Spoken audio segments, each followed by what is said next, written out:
The Houston Astros won again. Surprise! The best team in the American League just happens to be the defending World Series champs. And by the look of it, they could be the team to beat. Let's not be too cute about who we're going to be picking to win the American League this year. The champs are here. And do you know who's also here? That'd be Htown Wheelhouse from Locked On Astros. We're going to be talking a little bit about what is, let's face it, the best pitching staff in baseball. This is Locked On MLB.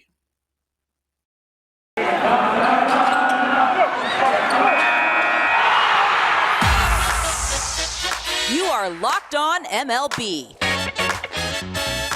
Your daily MLB podcast. Part of the Locked On Podcast Network. Your team every day. Hello, baseball fans, and welcome to a live stream of the Locked On MLB podcast. I already see we have our first listener in here. If you have anything you want to say, dump it in the chat. We'll talk about it right now. This is the podcast we talk about all of Major League Baseball all season long. We don't have an off season.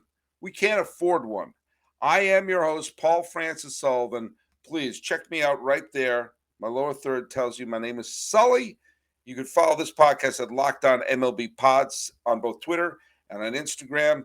I am at my personal account is Sully Baseball on Twitter, Sully Baseball Podcast on Instagram. I am an Emmy-nominated television producer. Yes, I am. I've been a comedian, a writer. Sometimes I've been an actor. Sometimes I've been a filmmaker. I've written for magazines, but I've been a baseball podcaster for the last decade. And for this is going to be soon the end of my fourth full season at the Locked On Podcast Network, if you call the COVID year a full season. Oh, but we're going to, because why not? Hey, let's start talking about the show here. By the way, thanks so much for making us your first listens. We're available on all your free podcasting catchers. And make your second listen be Locked On Astros, which is the daily and pretty popular podcast with lots of great guests, players, people involved in the organization. And, my buddy who's been on the show a bunch of times, and I wanted to bring him on. I'm trying to get all the teams that are going to be going to the postseason to have their hosts appear on the show before we get to October. And, hey, I think it's a pretty safe. Oh, you're not Ryan Finkelstein. No, you're not. There you are. Sorry, wrong lower third. No, that's okay. Doing it live. Htown Wheelhouse, Brett Chancey. How are you doing, buddy? Man, I'm doing good, Sully. Thanks for having me on. I appreciate it. This has been such a great season. There's a lot to talk about, and I know there's certain things that you want to hit on, but I really feel like this team has a fully loaded pitching staff. And I can't imagine what we could have done last year with our pitching staff, even though the hitting was a little miss in the playoffs, but it definitely would have changed things, I think, or made it a little more difficult for the Braves, because we don't want to take away from the fact that they beat us handedly. But the Houston Astros, when you start looking at this pitching staff, Ben DeBose and I tonight broke it down. And until you really start talking about it, you don't realize how good it is. Well, this is how good it is. Okay, I'll talk to you a little bit about it. And we talked a lot. I said a lot of wonderful things about Dusty Baker last night. I stand by them. You talk about the Astros bats in the postseason last year. I seem to remember them scoring at will against Chicago and Boston. That was those. That's why I thought they were going to beat Atlanta, because it was like, okay, Atlanta beat a Brewers team that had a questionable offense and an exhausted Dodger team, but they're about to play the varsity. And I underestimated the power of Atlanta's bullpen last year, but they still got to, Astros still got to Game 6 of the World Series, and they're better this year. And if you had told me the Astros would be better after Carlos Correa left, I mean, if there's any discussion of Dusty Baker as manager of the year, it might be because of that.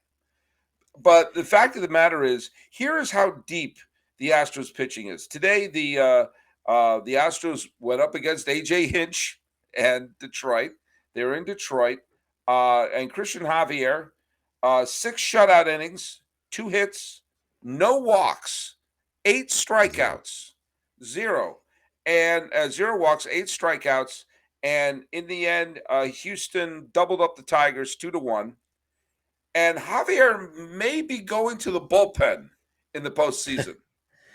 It's That's a possibility, and it that is, is. and especially if Verlander, remember him, who missed the COVID year, missed last year. That when we last saw Justin Verlander, he won the Cy Young Award, pitched 1 game the next year, and didn't see him since. And when a player his age misses essentially 2 seasons, you're ready to say goodbye.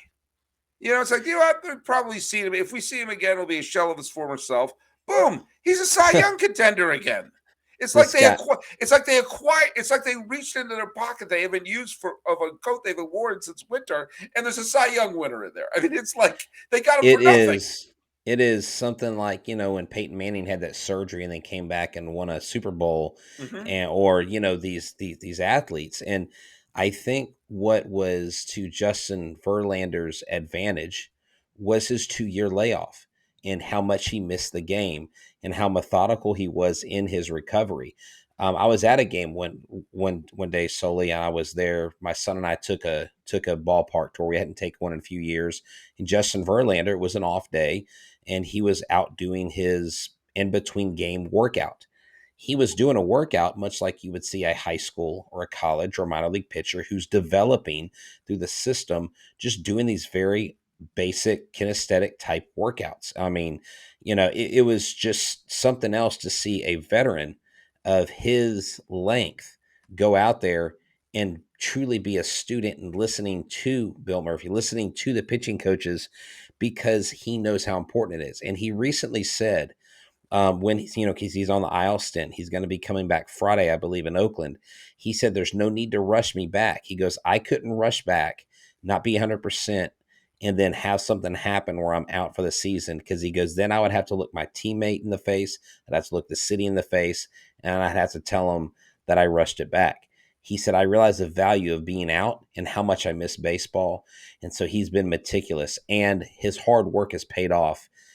There's something different about a veteran going through Tommy John surgery and a young pitcher going through Tommy John surgery, because Verlander has pretty much accomplished just about everything you want as a pitcher. World Series What else could champion, he? Cy Young, no hitters. I mean, the MVP. guy's MVP. This guy's done it all, literally. Marrying a model.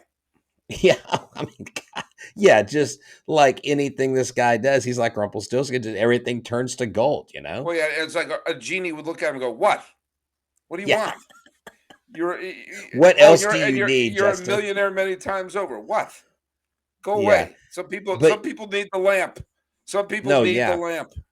Well, and that's the thing. And when we get to talking when we get talking about Framber, I've got a story about him from 2019 when he was in the minor leagues, before Right. he turned it around, and we can get to that soon. But yeah, man, watching Justin Verlander deal. I mean, this team literally, we have 3, possibly 4 pitchers that could be an ace on most ball clubs this year.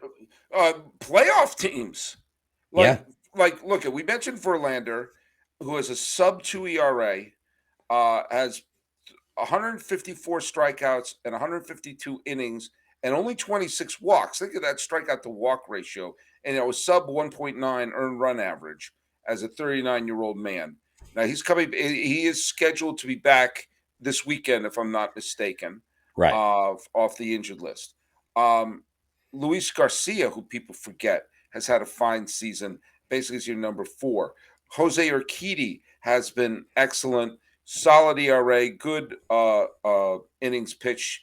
Young Hunter Brown has thrown 2 games, and I want to get specifically about Hunter Brown in the next segment. But you have Hunter Brown and Lance McCullers Jr. coming back.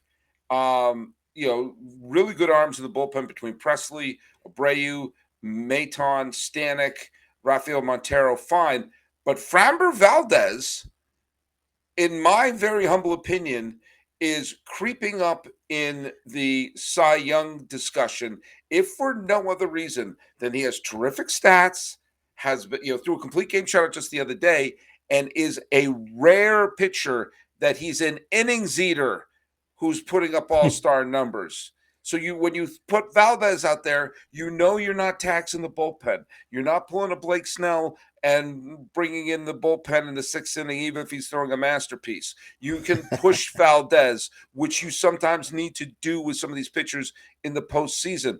That solid starts means the bullpen's sharp. The bullpen being sharp means you don't have to wear out the pitchers. Yin yang, let's go.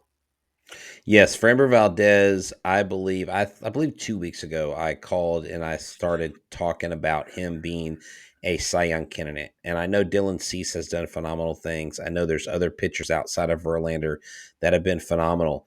But 25 of his 27 starts have been quality starts. He just tied Jacob deGrom with 24 consecutive in a single season. He's got the most of any left-handed pitcher all time. So he's got that record. He's now, his next start, he will try to break Jacob deGrom's record. He's calm, cool, and collect. And I go back to 2019 when he had got sent down. My son and I was awarded my first interviews with 3 players in the Astros organization when they were at Round Rock. It was Josh Rojas, who got traded in the Zach Greinke trade, Colin McKee, and Brandon Bielak, who is up and down with the Astros these last couple seasons. And Framber Valdez was pitching. Carlos Correa was finishing up an IL stint down there. It was his last game, and Framber had just been sent back down because he was walking a lot of people. My son was 9 at the time. We're in the press box. We're watching the game, and Framber Valdez is sweating bullets. He had walked 6 or 7 batters, given up 3 or 4 hits, given up several runs, and my son looks at me and goes, what's wrong with Framber? He knew his name, and I said, what do you mean? He goes, he doesn't look comfortable. This is a 9-year-old observing a grown man in a professional game saying he doesn't look comfortable. I said, I don't know. You're right. He looks very unsettled. 2020 comes around. He meets with a psychologist who helped him in his focus in the mental aspect of the game. And ever since then, Framber Valdez has become literally the ace of this ball club. I love Justin Verlander. I'm not saying he's not the ace. He is your grandpapa because of his veteranship. Right. But we don't know if Verlander's coming back next year. And if he's not coming back, you mean to tell me that Framber Valdez is my number one? Yeah. I'm okay with that. Framber Valdez is my number one. Hey, look, I'm going to tell you something right here and now. It was a long shot at the beginning of the year that Framber Valdez was going to be even a Cy Young contender. But, do you know what? I'd put some money down. I mean, it may not be the odds-on favorite, but I'd put some money down. I'd put a bet that Valdez could be a Cy Young Award winner. And if you're going to make any bets, go to Bet Online. It's the number one source for all your pro and college football betting needs and sports info this season. Find all the latest football league developments, game matchups, news, and podcasts, including this year's opening week games, which already happened, right? So yes, it did. Go ahead and bet on them and clean up. Bet Online is also your continued source. Updated copy. Bet Online is your continued source for all your sports wagering information, including live betting, esports, and scores. The fastest and easiest way to check on all your favorite sports and events, including Major League Baseball, MMA, boxing, even golf. Head to the website today or use your mobile device to learn more about the trends in action. Bet Online, it's where the game starts. I hope people weren't under the illusions that I don't read those. Hey, I have something I want to throw out here. Yeah. Houston is with, a lot of people are making a big deal about the Yankee collapse of the last week or so. In the end, it will barely be a blip. The Yankees seem to have gotten their act together. They're clearly going to win the division. They're going to avoid the wild card round. And if you had polled 1 million Yankee fans going to this year, would you take the number 2 seed, avoiding the wild card round and winning 98, 99 games? You would get 1 million yeses. So in the end, it was just a blip, a hiccup in the middle of a season. So they won't win 100 games. Fine. The Astros look like they're going to be the number 1 team in the American League. And I think that's pretty safe to say. I agree. And they'll probably line up very favorably to whether they play Cleveland, whatever team it is, Cleveland, Seattle, Toronto, Tampa Bay, whichever is the team they wind up playing. If Chicago goes on a run, Astros fans should be praying for that. Especially if they burn Dylan Cease and Johnny Cueto in the wild card round. True. I'm going to make this. Look at no one's asking me, but I think it would be smart for whichever team they wind up playing in that division series. I would give Hunter Brown a start. I would give him a start, and let me tell you why. Nobody's seen him. None of the players. He'd be a brand new pitcher. He's super talented. And some of the veterans that you could potentially put in the bullpen to be to be the safety net, whether it's Lance McCullers Jr., whether it's Christian Javier, someone who has experience in the postseason, World Series, and everything like that, you would rather be able to reach back and say, okay, you guys back up. But the possibility of this young, really, really talented young pitcher catching a team off guard that they has never seen before, I think would give the Astros a tremendous advantage.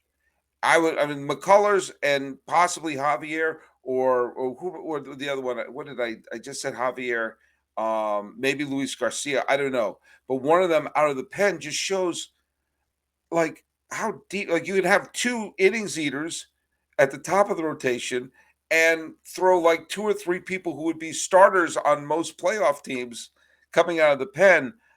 I think the Astros are incredibly well set up to making it to the American League Championship Series, even without knowing who the hell their opponent's going to be.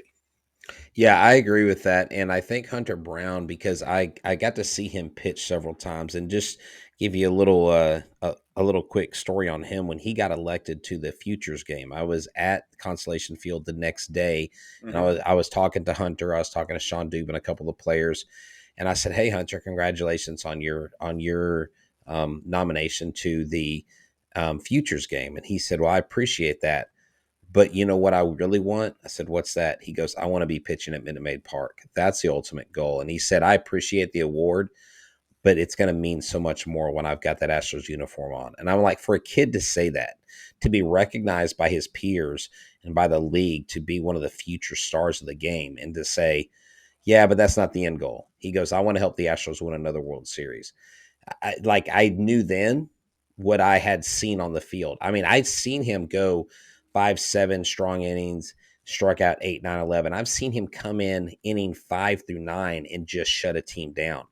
And Hunter Brown could do that. If you have a game too, Sully, where maybe you surprisingly have to use several bullpen arms, you could bring a Hunter Brown in the next game. If your starting pitcher isn't all queued up through 4 innings, bring in Hunter Brown 5 through 9. That would not be a bad thing, because when you watch his pitching action, when you watch the velocity on his pitches, he has a lot of similarities to Jacob deGrom and Right. Kevin Brown on his slider, his movement, the way the ball tails, even his fastball. I'm like, wait, how did his fastball end up there? And he was dotting up the strike zone against the Tigers. I know it's the Tigers, but I mean, Still a major league team. Javi Baez was frozen. I mean, he was hitting the upper outside part of the plate with precision. And nobody works harder than this kid. And I don't know if you've seen Pitching Ninja and everybody's comparison with him next to JV. You can't tell a difference. You cannot tell a difference in their pitching motion. It's absolutely astounding. It's fantastic, and I think it would be a huge advantage if they could put him in a series with a team that he's facing has never seen him before, and and get him off guard, knowing that you have McCullers Jr. or Javier as your safety net. When you can mix and Makes match sense. like this, I mean, I just think that, especially the division series, once you get that second win and you get the other team on their heels. I mean, if you win the first two, it's like what happened with Chicago last year. I mean, Chicago was not a bad team last year. It was just a horrible matchup for them. It was the worst potential opponent for them. If they had played Tampa or Boston or New York or some of the other, Yeah, any they other, probably they would would have. have done different. Yeah. They would have, they did wind up winning one game, and I give them credit that they won the one game at, in Chicago. But everyone knew it was a fait accompli after the first couple of games.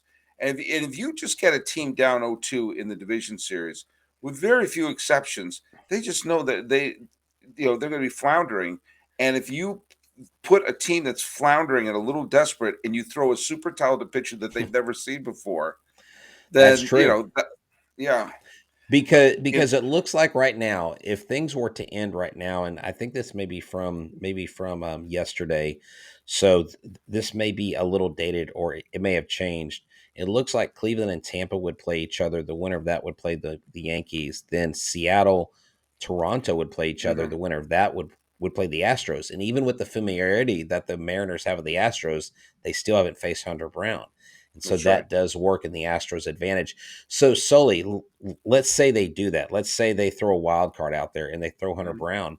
Right, Then you also have another pitcher that you may not have to use as a starter in the ALCS. And then right, you could transition Hunter Brown into say, look, kid, you got the confidence, you got the moxie. We're going to put you in the pen, not necessarily a high leverage situation, but we're going to put you in to hold things down the way you did in that first playoff game. right, That doesn't seem like a bad strategy. But here's the thing, they have so many options, Sully.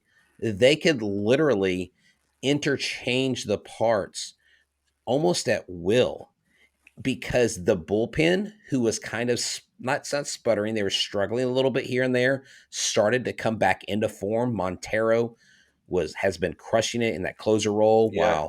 while Presley was on the IL stint. Ryan Stanek has been, friend of the show. He has been throwing He's smoke been all year, unbelievable. Stanek and has been fantastic.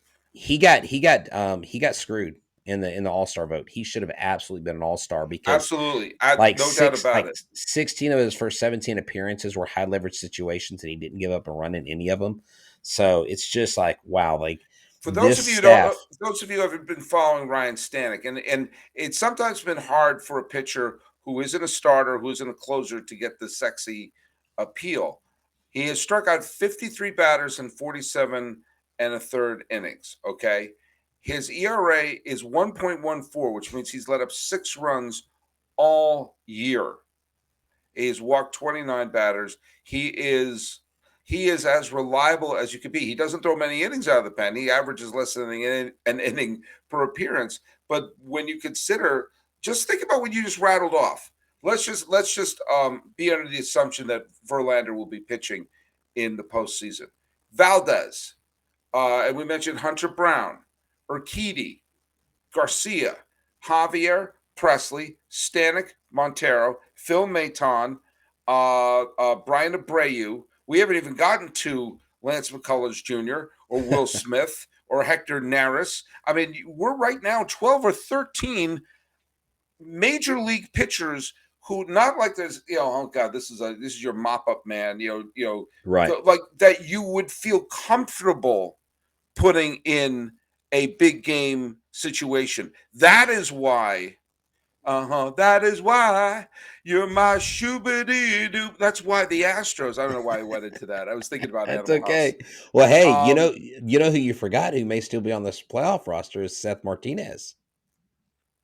look, I so you're mean, potentially 14. That means you can use a couple, maybe you use a pitcher or two on the division series roster and remove them and put someone else who'll be completely yeah, fresh for the ALCS. I mean, or heaven forbid, if there's an injury to one of the people, you have someone that you could plunk in who's not like, oh God, this guy was at Round Rock. He's made one inning appearance, or one of those situations he's making his major league debut in the postseason. No, you can get a legitimate major league arm. I mean, and look at right. a Let team me like Cleveland or Seattle could potentially pull a Washington or pull an Atlanta right. and pull an upset off. But I don't see any team in the American League have this type of pitching staff and this type of versatility in the pitching staff. And wouldn't it be great if Dusty finally wins his ring and he Yeah, has so many options out of the bullpen, out of the rotation, that nobody can criticize his pitching management, because every pitcher he's putting in is a quality major league pitcher. exactly. And I do want to sit on Brian Abreu a little bit, because this is a kid that has been all the buzz. And even when Strom left, we knew that he was kind of his guy. Brian Abreu was his guy. And His biggest problem was harnessing his spin rate. He has one of the highest spin rates in the league. Mhm. Last year, Sully, in 36 innings pitched, he had 18 walks. This year, in 53 innings pitched, he only has 22 walks. He has 75 strikeouts to 22 walks. Last year, he had 36 strikeouts to 18 walks. This guy has not given up an earned run since September. Well, September 14th. Actually, he gave up his first run, which is actually today we're talking, but literally it's been almost a month since he's given up an earned run.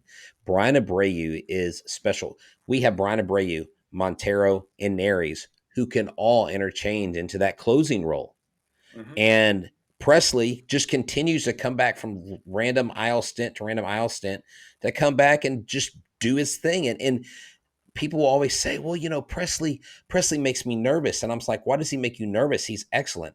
And it's because he doesn't throw the 100-mile-an-hour, 103-mile-an-hour Right. fastball, but he has that breaking ball. He has the off-speed stuff. He has the sweeping motion of the baseball going across the plate. I always used to go, well, does he fall off the plate too much? No, he just generates the heck out of that spin, and the path of the baseball fools the batter every time. And I mean, God, I love this pitching staff. It has been so much fun to watch. And we haven't even talked about Trey Mancini. We haven't even talked about the Kyle offense or Tucker, any of the Kyle Tucker, Jordan or Out. Alvarez. Yeah, I Oh mean, man. but we know the Astros can score runs. It's the Right. fact that their pitching staff is so deep is what I think. I think it's gonna make the difference. I agree. Altuve, just be prepared. People are going to boo him. You can't, as I said, you can't scream at the tides. They're going to boo the laundry. We know that's going to happen.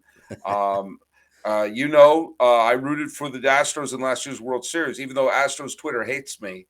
I rooted for the Astros because of Dusty Baker, who I talked about at length yesterday, and because of Greinke.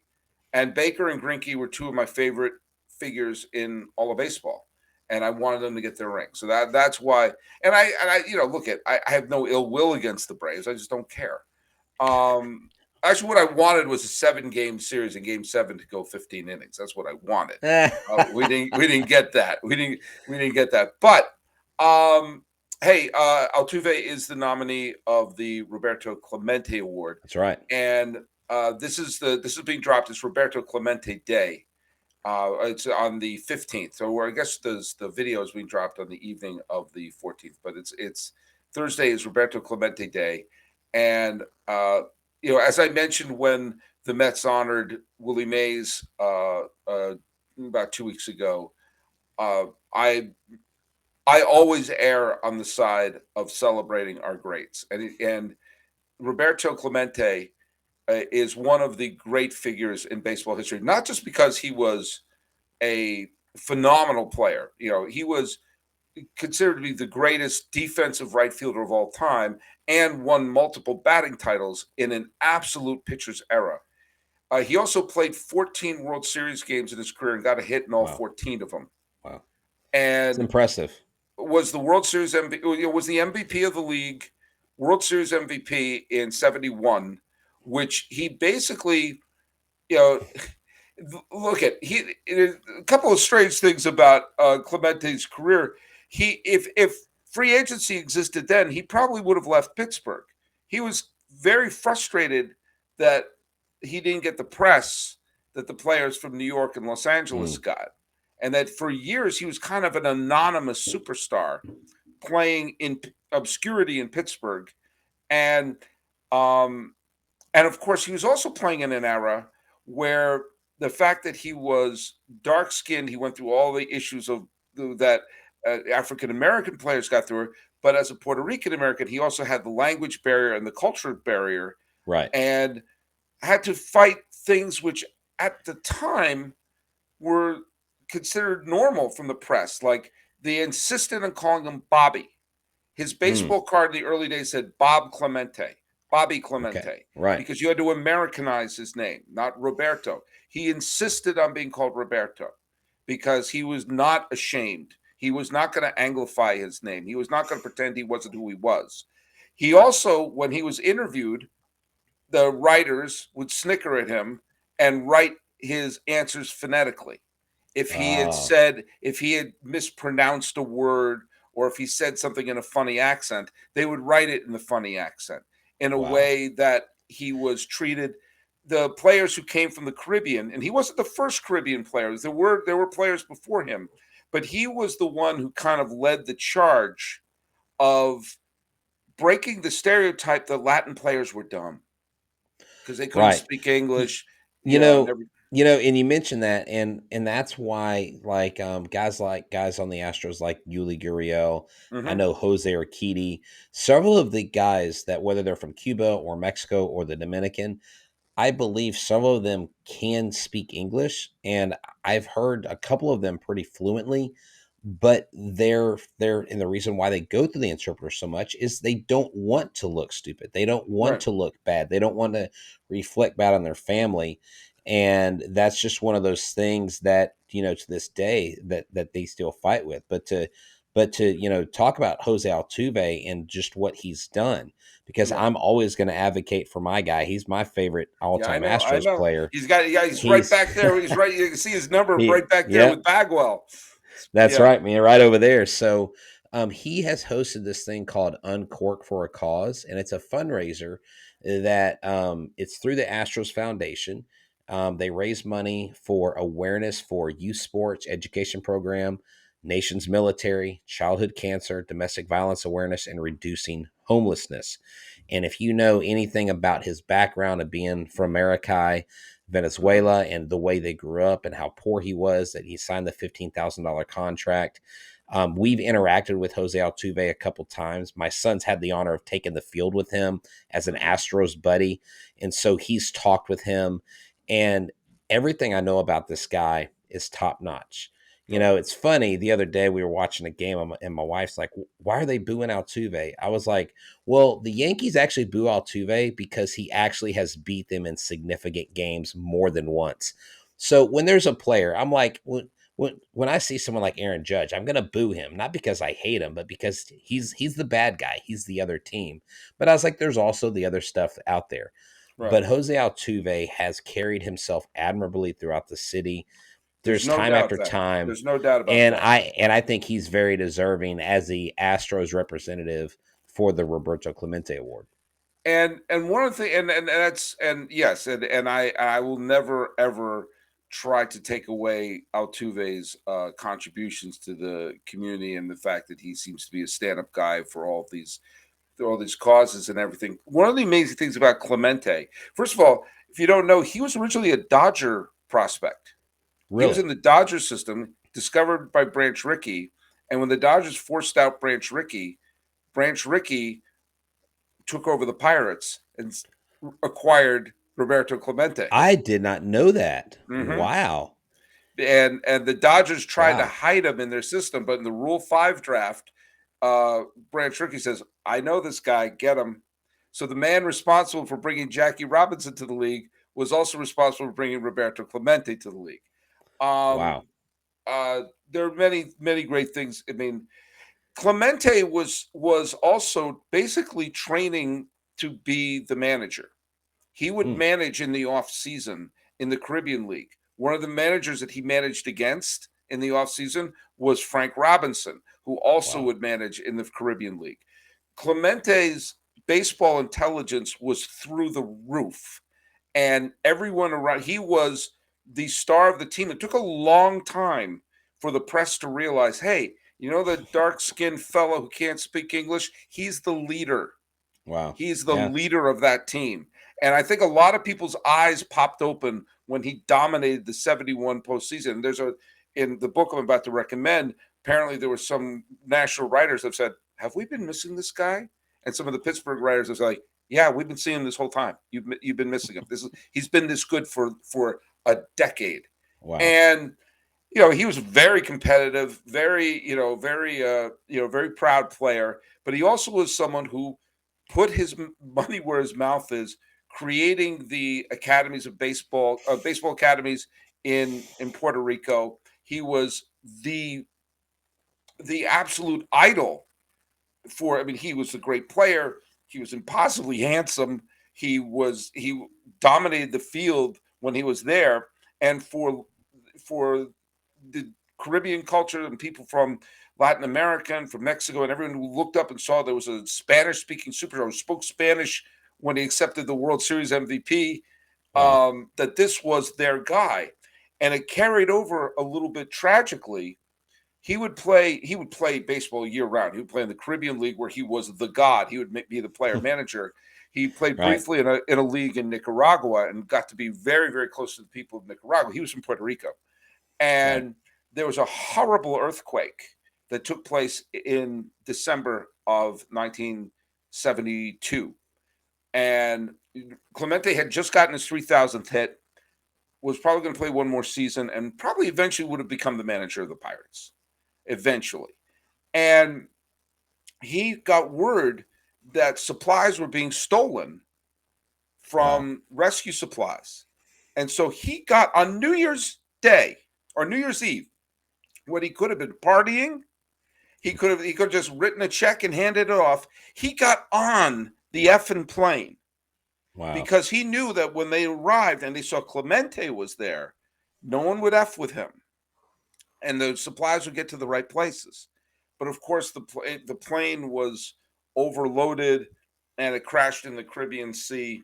And if you read about his funeral, all of his teammates were at the memorial with one exception, Manny Sanguin, because Manny Sanguin did not accept that Clemente was gone, and he was on a boat looking for him, looking for a remains. Wow. He said, "No, he's not gone. We'll find him. He's out there." And the ripple effect of his life has gone Wow. on all these many years.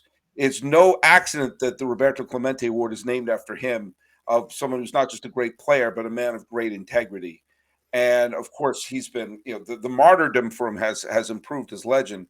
But he is a fascinating figure and someone we should always celebrate. Yeah, for real. There's a great book I'm going to show you here. I have it on my Kindle and also on my Audible. If you see the cover right there, I'm giving it the plug. This person has no idea. I've never met this person, but David Moranis wrote a book called Clemente. It is the definitive biography of the passion and grace of baseball's last hero. I have it both on Kindle and on audiobook. If you get to the end of that book and you're not in tears, then we're going to pull the Blade Runner test to see if you're a replicant robot, because that's the only reason you He wouldn't be said Blade crying. Runner. That's right. Oh I man, dropped a I Blade love Runner it. reference You on your lap. did. My But check. I dude, know you're a lover yeah. of baseball history, and anyone else who is, read the book, and your heart will be gigantic. And this is one of the great figures in baseball history, not just on the field, but also off the field. Everything you should be as a baseball hero, and he is someone we should be celebrating. No, yeah, definitely. And I mean, super appropriate. And you love to see when players in the modern game get celebrated and when they get nominated for this award, because we live in a day and a time where it's about the bat flip, it's about the showboaty, Mhm. it's about me, And it's there's a about place for that. branding. There's a No, place for right. that. And there's a place for that, but it's great for young athletes or even non-baseball people. I mean, to me, that's what draws the casual fan too. Is, oh, you got players that are advocates for various groups, various Mhm. communities, for various causes. Right. And it opens up the umbrella, because if you're just an audience of one, or you're just a monolithic audience, then you can't grow the game that way. The way you grow the game is by reaching out, and your umbrella being far reaching. And that's how I've always been, because I was a youth pastor for almost 20 years. I've been a teacher for almost 15 years.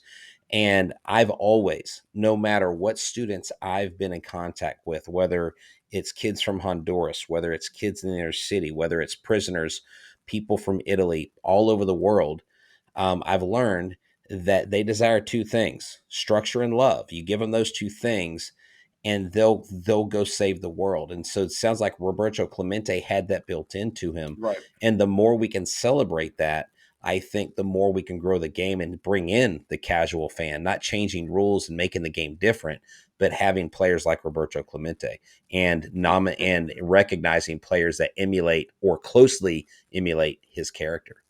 And as you know, I'm a special education teacher, and I work with kids on the autism spectrum. Am I saying we're heroes? Yeah, maybe I'm saying that we're heroes, but no, I completely agree with you. And just worth. By the way, I will say this: someone who was considered a bit of a hot dog and played with a bit of a flair and a bit of a sense of the drama and a bit of the swagger, Roberto Clemente, big Yeah. time. I'm not saying he did the big bat flips, but he played with a flourish. Let's just say that he played with a sense of drama. But check out the book I recommended, and let's honor Roberto Clemente. And hey, Brett, aka Htown Wheelhouse, we got to wrap this up. We're going a little long Yes, sir. here, but thanks for jumping on here. And this looks like we all seen the Phillies a few years ago had the greatest pitching staff I've seen in the postseason since the Braves of the Bobby Cox era, and they couldn't get out of the division series. We all know stuff can happen in October, but Yeah. the Astros are as built as you can be to get to the World Series again. And thanks for coming on. Tell people where they can listen to your extraordinarily influential show. Thank you. Myself and Eric Huysman co-host the show. We're both teachers by day. We do this by night, 5 days a week on YouTube, on Apple, Google, Spotify. You can find us on Instagram. You can even find us on TikTok now. We're trying to we're trying to keep it lit, as the kids would say. But yeah, we've got the boomer vibe going, but I think we're pretty hip and now. So y'all check us out if you catch us live, which almost every show is live now. Interact with us, ask questions. We'll throw your questions up there. We'll send you a shout out. And just thank you so much for listening to the Locked On Network. I mean, we got guys like Paul Francis Sullivan, who totally proved to us why he is the encyclopedia of baseball, just throwing out random pieces of knowledge that I would not know unless I talked to my pal Sully. And Blade Runner yes, references. Which reminded me of a bowling team I was on in the 4th grade. We were the Blade Runners, and we beat the Road Warriors in the title game. So there you go. How great was 1982? E.T. Okay. E.T., Wrath of Khan, Road Warrior, The Thing, Poltergeist. This is off the top of my head. Doesn't get any better. This is not Locked On 82 Summer. Tron came out then. Let's do it. Let's do an 80s podcast sometime. Let's do Locked On 1982 summer movies. Hey, Daniel Martin Benavides Salazar says, "Let's go Astros." You're a little late to the party. We got to wrap this up. I'm Paul Francis Sullivan. Please call me Sully. Is that the wrap up?